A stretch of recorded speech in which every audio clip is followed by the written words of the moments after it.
Punjab assembly में शहरियत कानून के खिलाफ करारदाद मंजूर की गई है। करारदाद में मुतनाज़ा कानून को आइन के खिलाफ करार देते हुए मरकजी हुकूमत से मुतनाज़ा कानून को वापस लेने का मुतालबा किया गया है। पंजाब असेंबली में पेश की गई करारदाद की एनडीए की हलीफ जमात शुरमानी अकाली दल ने भी हिमायत की। वाज़ेह रहे, पार्लियामेंट में शुरमानी अकाली दल ने सीएए की हिमायत में वोट किया था। इससे कबल केरल असेंबली में भी शहरियत कानून के खिलाफ करारदाद मंजूर हो चुकी है। केरल हुकूमत ने सुप्रीम कोर्ट में शहरियत कानून को चैलेंज भी किया है। We have decided that we are against this business. We have the whole thing is now very clear. We are the party, the Vidhan Sabha has rejected this resolution, and what we are going to do is we have asked the government to make whatever changes are necessary to make it acceptable to everybody. We have sent it back to ask for an amendment that on the line, and मैं एक गल ये भी दस देना थानू कि केरला दे हुण सुप्रीम कोर्ट दे विच है, ਅਸੀਂ सुप्रीम कोर्ट दे विच केरला नू ज्वाइन करांगे on this issue. Just between that we are going to the Supreme Court, we will see that. NPR से मुतल्लिक़ इसरारुल हक मोंडल की अर्जाश्त पर सुप्रीम कोर्ट ने मरकजी हुकूमत को नोटिस जारी किया है। सुप्रीम कोर्ट ने मरकज से इस ज़मन में जवाब तलब किया है। इसरारुल हक की अर्जाश्त सीएए को भी चैलेंज करती है। अर्जाश्त में मोंडल ने दावा किया है कि मुल्क में तकरीबन 300 मिलियन लोगों के पास ज़मीन नहीं है और वो दस्तावेज़ात की बुनियाद पर शहरियत के दावे को साबित नहीं कर पाएंगे। देखिए, ये पिटिशन ज़ाहिर है सिटीज़नशिप अमेंडमेंट एक्ट से रिलेटेड भी है, लेकिन उसके अलावा जो एक बिल्कुल अलग बात है कि एनपीआर होना है सिटीज़नशिप एक्ट के तहत, उस एनपीआर के नोटिफिकेशन को भी चैलेंज किया है हमने। एनपीआर जो होना है वो एक एक्सरसाइज है, एनआरसी की कोई अलग से एक्सरसाइज नहीं होनी है। तो इसलिए पहला स्टेज जो है एनपीआर का वो अपने आप में एनआरसी भी है, दो अलग अलग चीज़ें नहीं हैं। इसलिए हमें एनपीआर के नोटिफिकेशन को चैलेंज करना पड़ा है, जिस पर कोर्ट ने नोटिस इशू किया है। आर्मी चीफ चंद्रशेखर आज़ाद ने जामिया मस्जिद पहुंचकर सीएए और एनआरसी की मुखालफत में जारी एहतजाज में हिस्सा लिया।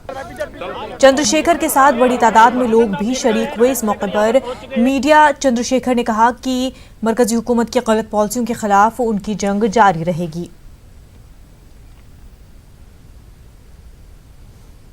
इस मुल्क की एकता को कायम रखना एकमात्र मकसद है और इस देश के संविधान को बचाना, जिसे सियासी लोग अपने राजनीतिक फायदे के लिए खत्म कर देना चाहते हैं। और ये ऐतिहासिक जगह है, ये वो जगह है जहां से मुझे मेरे परिवार से दूर किया गया था। मैं वापस वहीं लौटा हूं जेल से आने के बाद, और फिर से इस देश के संविधान की प्रस्तावना पढ़ी जाएगी और ये वादा किया जाएगा कि मुल्क की एकता के लिए और देश की संविधान सुरक्षा के लिए हम सब लोग संघर्ष करेंगे।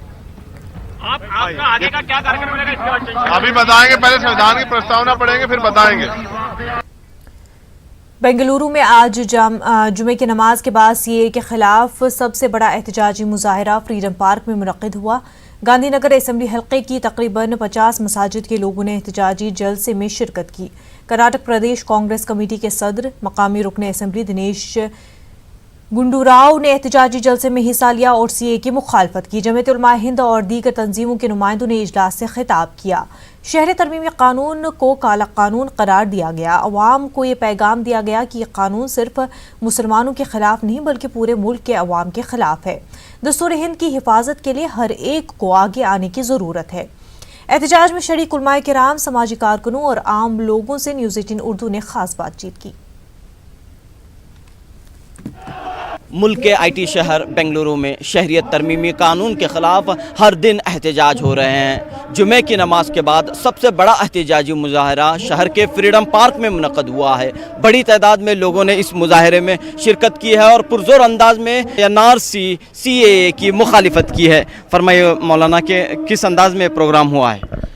ये पहले तो शहर के मरकज़ी हिस्से में पूरे शहर बेंगलुरु के एतबार से एक प्रोग्राम हुआ था जॉइंट एक्शन कमेटी सूबा कर्नाटक की तरफ से, اور پھر اسی کے بعد میں پالیسی یہ بنائی گئی تھی کہ اطراف میں شہر کو 5-6 حصوں میں تقسیم کر کے یہ پروٹیسٹ کیا جائے، احتجاج کیا جائے، چونکہ یہ ہم یہ سمجھتے ہیں کہ ایک طویل مدتی لڑائی ہے اور یہ ابھی لڑائی کی ہماری شروعات ہے، اور یہ اس وقت تک یہ لڑائی جاری رہے گی جب تک کہ یہ کالا قانون حکومت واپس نہیں لے لیتی، چونکہ حکومت کے جو عزائم ہیں، ان کی جو نیتیں ہیں، ان نیتوں اور ان کے ارادوں کو دیکھتے ہوئے ایسا لگتا ہے کہ یہ ایک لمبی لڑائی ہے، ہم اس لڑائی کو جاری رکھیں گے۔ مولانا جمعیت علماء ہند سے وابستہ ہیں اور یہ کہہ رہے ہیں کہ ایک لمبی لڑائی ہے۔ یہاں پر human rights activist Narsim Murthy بھی موجود ہیں۔ Let me know sir, this protest is going on but we see there is no impact of it on the government. The fight is not against the Muslims, the fight is against the real Hindus. So you please think twice and get back your act. یہاں پر یہ بات کہی جا رہی ہے کہ یہ جو احتجاج ہو رہا ہے وہ صرف مسلمانوں کے لیے نہیں بلکہ تمام ہندوستانیوں کے لیے احتجاج ہو رہا ہے۔ بتائیے۔ ملک کے وزیر اعظم اور ہوم منسٹر امت شاہ جی اپنے اقتدار کا غلط استعمال کرتے ہوئے مائنارٹیز پر جو ظلم برسا رہے ہیں اور جو قانون کے خلاف ورزی کر رہے ہیں، اس سے صرف مسلمان ہی نہیں بلکہ ہندو، مسلم، سکھ، عیسائی، بدھسٹ، جین سب پریشان ہیں۔ ہمارا ان سے مطالبہ ہے کہ فوراً امن کو برقرار رکھتے ہوئے اس کالے قانون کو واپس لیں، کیونکہ اس سے غریبوں کو بہت تکلیف ہوتی ہے۔ جو ماں بہنیں جو باہر سے آ کے رہتے ہیں ان تمام لوگ کو تکلیف ہوتی ہے ڈاکومنٹ جٹانے کے لیے۔ جو ڈاکومنٹ جٹانے کے واسطے ہزاروں روپے خرچ کرنا پڑتا ہے۔ جو خود کما کے کھانے آج کمائی نہیں ہے، آج کام نہیں ہے، آج دھندا نہیں ہے۔ یہاں پر آ کر ہندوستان کے اندر نہ ہندو مسلمان کا دشمن ہے، مسلمان ہندو کا دشمن ہے، یہ آپس میں لڑوانا چاہ رہے ہیں۔ اکنامک دیکھے تو فل ڈاؤن ہو گئی ہے، اور کیا ہے انکم کچھ نہیں ہے، کسی کے لیے انکم کچھ نہیں ہے، اکنامک فل ڈاؤن ہو گئی ہے۔ جو بھی کھانے پینے کی چیزیں پورے ہائی ہو گئی ہے۔ آپ کیا کہہ رہے ہیں؟ ناش نہ آئے آنگن ٹیڑھا، یہ وکاس کرتے ہیں کر کے بولے آئے تھے، وکاس نہیں ہوا ان سے، اس لیے طلاق کا مسئلہ اٹھا لیے، گورکشا کا مسئلہ اٹھا لیے، بیف کا مسئلہ اٹھا لیے، JNU کا مسئلہ اٹھا لیے، اب یہ CAA کا چل رہا ہے۔ ان کے پاس ہر مدعے مسلمان سے جڑے ہوئے رہتے ہیں، کیونکہ ان کے ووٹر کو، جو سنگھ کے ووٹر کو مسلمان کو تنگ کرنا، اس سے وہ خوش ہوتا ہے۔ ان کو وکاس سے کچھ ڈیولپ نہیں ہے، لینا دینا نہیں ہے۔ آج تو GDP اور سب کچھ حالت، آرتھک پریستھتی کی حالت ایسی گری ہوئی ہے، اس کے اوپر دھیان نہیں ہے۔ ہزاروں ان امپلائڈ ہیں، ہزاروں لوگوں کو کام گئے چکے ہیں، کہیں کمپنیاں بند ہو چکے ہیں۔ اس کے باوجود اس کے اوپر دھیان نہ دیتے ہوئے وہ اس کے اوپر جو مذہب کو بانٹنے کے کام کے اوپر دھیان دے رہے ہیں، وہ بہت سا غلط ہے۔ اس سے ہمارا ہندوستان بہت پیچھے جا رہا ہے اور GDP گر رہی ہے۔ آپ دیکھ سکتے ہیں کہ لوگ جو ہیں اپنے غم اور غصے کا اظہار کر رہے ہیں اور یہ بات کہہ رہے ہیں کہ حکومت لوگوں کو مذہب کی بنیاد پر تقسیم کر رہی ہے، ملک کے اصل مسائل کی جانب توجہ نہیں دے رہی ہے اور CAA پر خوب سیاست ہو رہی ہے۔ کیمرہ مین مہیش کے ساتھ رؤف احمد، نیوز 18 اردو، بنگلورو۔ ملک میں حب الوطنی کو ثابت کرنے کی نوبت آ گئی ہے۔ ایسا وقت ملک میں کبھی بھی نہیں آیا تھا۔ کرناٹک پردیش کانگریس کمیٹی کے صدر دنیش گنڈو راؤ نے بنگلورو میں یہ بات کہی۔ فریڈم پارک میں ہوئے CAA مخالف احتجاج میں دنیش گنڈو راؤ نے خطاب کیا۔ ہم کو یہ سمجھ نہیں آیا تھا کہ ہم کو بولنا چاہیے تھا کہ میں دیش پریمی ہوں، کوئی بولنے کا ضرورت ہی نہیں تھا نا، ہم سب دیش پریمی ہیں، سب میں ہے نا، تو اس کو پروو کرنا پڑے گا کیا؟ کیسا پروو کرنا؟ جن کے لیے BJP کو سپورٹ کر دیا تو دیش پریمی ہے۔ بھوپال میں CAA، NRC اور NPR کے خلاف آج بھی ستیہ گرہ جاری ہے۔ اقبال میدان میں جہاں CAA اور NRC کے خلاف طلباء اور سماجی تنظیموں کا ستیہ گرہ جاری ہے، وہیں جمعیت علماء نے بعد نماز جمعہ اپنی دستخطی مہم کو جاری رکھا۔ دستخطی مہم کے دوران جہاں اندور میں کل شب CAA کی مخالفت میں دھرنے پر لوگوں کے ساتھ ہوئے پولیس مظالم کی سخت الفاظ میں مذمت کی گئی، وہیں چیف جسٹس آف انڈیا اور صدر جمہوریہ ہند کے نام 16 لاکھ دستخط کا دستاویز بھیجنے کا فیصلہ کیا گیا۔ دستخط مہم کو لے کر ہمارے نمائندے نے خاص بات چیت کی۔ NRC اور NPR کو لے کر جہاں پر ملک بھر میں احتجاج ہو رہا ہے، اندور میں جہاں کل رات میں مردوں اور خواتین کے اوپر لاٹھی چارج کیا گیا، اس وقت بھی احتجاج چل رہا ہے۔ بھوپال اقبال میدان میں لوگ ستیہ گرہ پہ بیٹھے ہوئے، جانب سے ریلی نکالی گئی۔ جو آج حالات پیدا ہوئے ہیں दिल्ली के मोदी सरकार ने, मोदी और अमित शाह मिलकर के CA NRC के नाम पर पूरे देश के अंदर में देश की जनता को रास्ते में उतार दिया है, जो देश के संविधान का बर्बाद कर रहे हैं, एकता को तोड़ने का काम कर रहे हैं, यहाँ तक कि आज देश की स्वाधीनता खतरे में है। ऐसी हालत में हम लोग CPIM कलकत्ता जिला कमेटी की ओर से आइंदा 20 तारीख को शहीद मीनार मैदान में एक विशाल समावेश का आयोजन किए हैं, जहां पर हम NRC के खिलाफ, CA के खिलाफ, NPR के खिलाफ, साथ ही साथ जो महंगाई, बेरोजगारी, जो हालात पैदा हो रहे हैं, और पश्चिम बंगाल की जो मुख्यमंत्री हैं, तृणमूल कांग्रेस हैं, जिनका दोरुखा नीति है, एक तरफ कहती हैं वो NPR के खिलाफ हैं और यहाँ अंदर से NPR का ट्रेनिंग हो रहा है, हम लोग वो चेहरा को सामने लाना चाहते हैं। मगरबी बंगाल उर्दू एकेडमी किताब मेले के जरिए CAA और NRC की मुखालफत करेंगी। कल से शुरू होने वाले उर्दू किताब मेले में CAA की मुखालफत में मुशायरे का इनकाद अमल में आएगा। मुशायरे में शोरा NRC के खिलाफ अपने जज्बात का इजहार करेंगे। एकेडमी की जानिब से मुनक्किदा प्रेस कॉन्फ्रेंस में एकेडमी के वाइस चेयरमैन S. हैदर ने ये जानकारी दी। कोलकाता में ये उर्दू किताब मेला 26 जनवरी तक जारी रहेगा। इस वक्त वो दादो तहसीन के लोग करते हैं, लेकिन इसकी शक्ल दूसरी है। शक्ल ये है कि हम भी एहतजाज, इनकलाबी और एहतजाजी मुशायरा कर रहे हैं। इस मुल्क जो हालात हैं, इस हालात के पेश नज़र हमारी कमेटी ने फैसला किया कि मुशायरा तो हम करेंगे। 4 रोज़ का मुशायरा था, उसका हम लोगों ने तखफीफ किया, 2 दिन किया है, और दोनों दिन इनकलाबी एहतजाजी मुशायरा होगा। जब भी मुल्क में क्राइसिस हुआ है तो शोरा आज़ाद का बहुत बड़ा रोल रहा है, और हम वही काम करना चाहिए जो हमेशा होता रहा है। शेर के जरिया, अशार के जरिया लोगों के अंदर एक नया जोश पैदा किया जाएगा।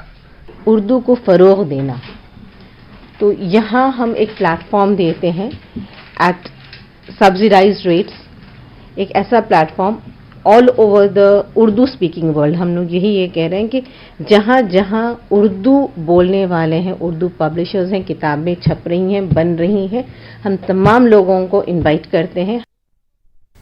MM कलबुर्गी कत्ल केस की सुप्रीम कोर्ट निगरानी नहीं करेगा। अदालत ने कलबुर्गी की बेवा की अर्जी पर समाअत बंद करते हुए ये फैसला सुनाया है। अदालत ने कहा है कि SIT पहले ही चार्जशीट दाखिल कर चुकी है।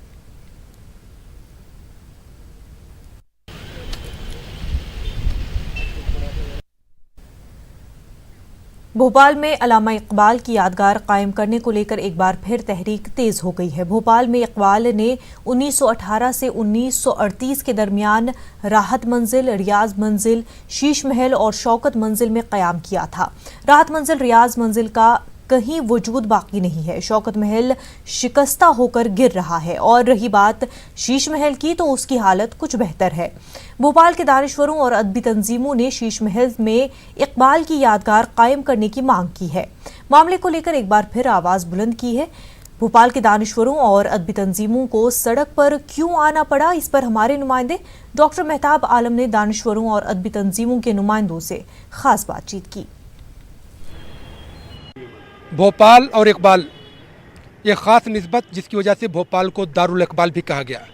भोपाल में इकबाल कई बार आए, और यहाँ तक कहा तारीख में लिखा गया कि अपने वतन के बाद सबसे ज़्यादा अगर उन्होंने कहीं पर क़याम किया हिंदुस्तान के किसी शहर में तो भोपाल है। लेकिन आज भोपाल में इकबाल की यादगार जो है वो धीरे धीरे ख़त्म होती जा रही है। इस पर बातचीत करने के लिए हमारे साथ भोपाल के मुमताज़ अदीब मौजूद हैं। उनसे जानते हैं कि भोपाल और इकबाल का अपना क्या ख़ास रिश्ता है। देखिए, भोपाल के अंदर इकबाल 4 बार आए। हिंदुस्तान के किसी शहर को ये फजीलत हासिल नहीं है कि वहाँ इकबाल इतनी बार आए हों। यहाँ जिन इमारतों में ठहरे, रियाज मंजिल, राहत मंजिल में, वो सब ख़त्म हो चुकी हैं, अब उनका कोई निशान नहीं है। सिर्फ़ एक तन्हा इमारत हमारे सामने मौजूद है, शीश महल, जिसके अंदर इकबाल एक लंबे अरसे तक रहे। यहाँ बहुत सारी नज़में भी उन्होंने लिखी। तो हमारी हुकूमत से भी ये ज़ाहिर है कि दरख्वास्त हमेशा से रही है कि शीश महल को इकबाल की यादगार बनाया जाए। भोपाल के 2 वज़ीर आला जो थे, उन्होंने वायदा किया, जिसमें बाबूलाल गौर और अर्जुन सिंह साहब ने, कि इसमें इस जगह के ऊपर इकबाल की यादगार बनाई जाएगी, लेकिन आज तक ये नहीं बनी है। आपने कहा कि यादगार नहीं बनी, क्या वजह समझते हैं? ये सियासी मामलात हैं मुझे लगता है कि, और इकबाल को कुछ लोग जो है कंट्रोवर्शियल बनाकर पेश करते हैं, शायद उस वजह से कुछ झिझक रही।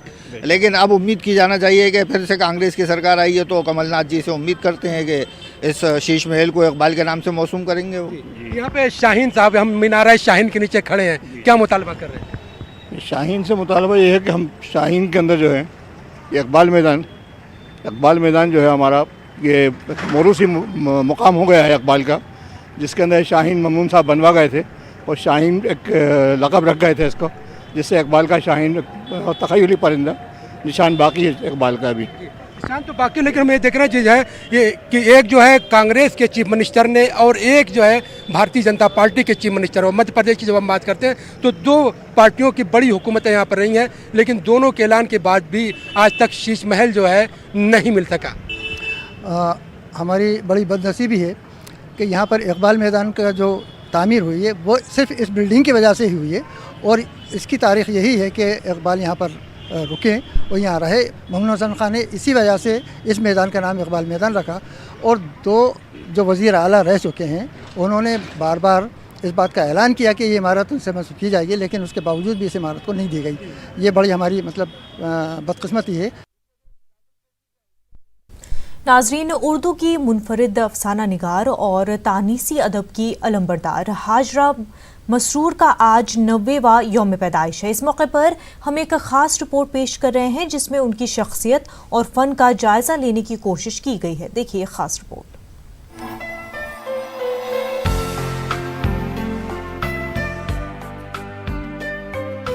ہاجرہ مسرور 17 جنوری 1930 کو لکھنؤ کے ڈاکٹر سید تحور علی خان کے یہاں پیدا ہوئی، جو برٹش آرمی کے میڈیکل ڈاکٹر تھے. ہاجرہ کی 5 بہنیں تھیں.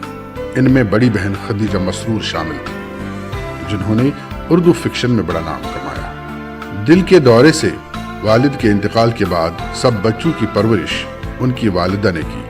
خدیجہ مسرور تو افسانے وغیرہ لکھتی ہی تھیں، ہاجرہ کو بھی کہانیاں لکھنے کا شوق ہو گیا.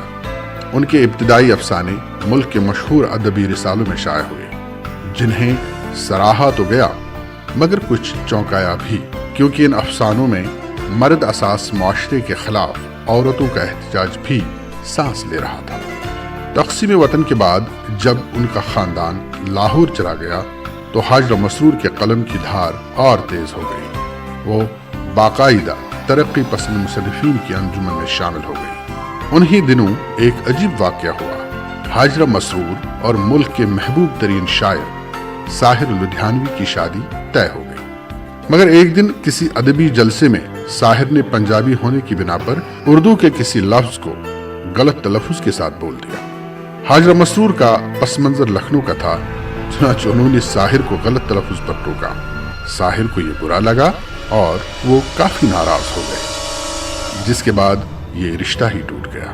تب ہاجرہ کی شادی انگریزی اخبار ڈان کے ایڈیٹر احمد علی خان سے ہوئی، جو 57 سال تک کامیابی کے ساتھ چلی. اس دوران ہاجرہ مسرور نے احمد ندیم قاسمی کے ساتھ مل کر مشہور ادبی مجلے نقوش کی ادارت بھی کی. ان کے افسانوں کے 6 مجموعے شائع ہوئے: چرگے، ہائے اللہ، چوری چھپے، اندھیرے اجالے، تیسری منزل اور چاند کے دوسری طرف. آج کل یہ مجموعے ہاجرہ مسرور کی کلیات کی شکل میں ملتے ہیں، جس کا نام ہے سب افسانے میرے. ہاجرہ مسرور نے اپنے افسانوں میں عورتوں کے سماجی، سیاسی، قانونی اور مالی حقوق کے بارے میں جم کر اور کھل کر لکھا، جس کی قدامت پرستوں نے کافی مخالفت بھی کی، لیکن ہاجرہ مسرور کبھی کسی دباؤ کے آگے نہیں جھکی. 15 ستمبر 2012 کو کراچی میں ہاجرہ مسرور کا انتقال ہو گیا.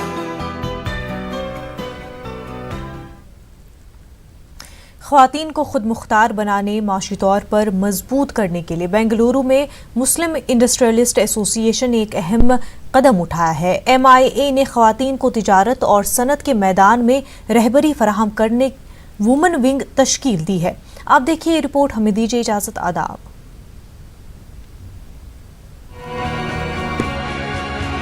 تجارت اور صنعت کے میدان میں مسلم خواتین بھی اپنا لوہا منوا سکتی ہیں. مسلم خواتین اپنی گھریلو ذمہ داریوں کے ساتھ ایک اچھی تاجرہ صنعت کار بھی بن سکتی ہیں. تجارت، صنعت، معیشت کے میدان میں خواتین کو مائل کرنے، انہیں آگے بڑھانے کی کوشش بنگلورو میں دیکھنے کو ملی. شہر کے مسلم تاجروں اور صنعت کاروں کی تنظیم مسلم انڈسٹریلسٹ ایسوسی ایشن نے خواتین کا علیحدہ شعبہ تشکیل دیا ہے. बेंगलुरु में गुज़िश्ता कई सालों से कामयाबी के साथ बिजनेस कर रही खवातीन को इस शोबे से जोड़ा गया है। विमेन विंग की अरकान ने कहा कि दीगर खवातीन की रहनुमाई और मदद करने के लिए तैयार हैं।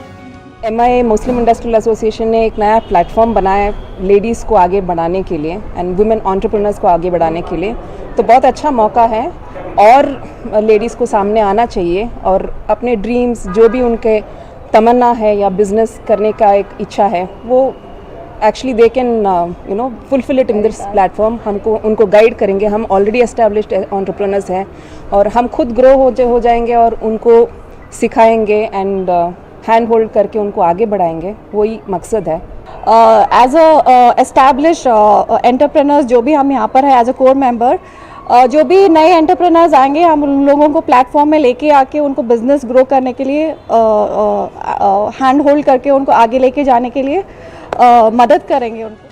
मुस्लिम इंडस्ट्रियलिस्ट एसोसिएशन ने घरेलू खवातीन, कॉलेज से फारिग होने वाली लड़कियों, छोटे पैमाने पर तिजारत करने वाली खवातीन के लिए खुसूसी प्रोग्राम मुरत्तब किए हैं। तंजीमों से वाबस्ता नुमाइंदों ने कहा कि इन प्रोग्रामों के जरिए खवातीन को तिजारत और सनत के नए नए मौक़ों से वाकिफ किया जाएगा और उन्हें तरबियत भी फराहम की जाएगी।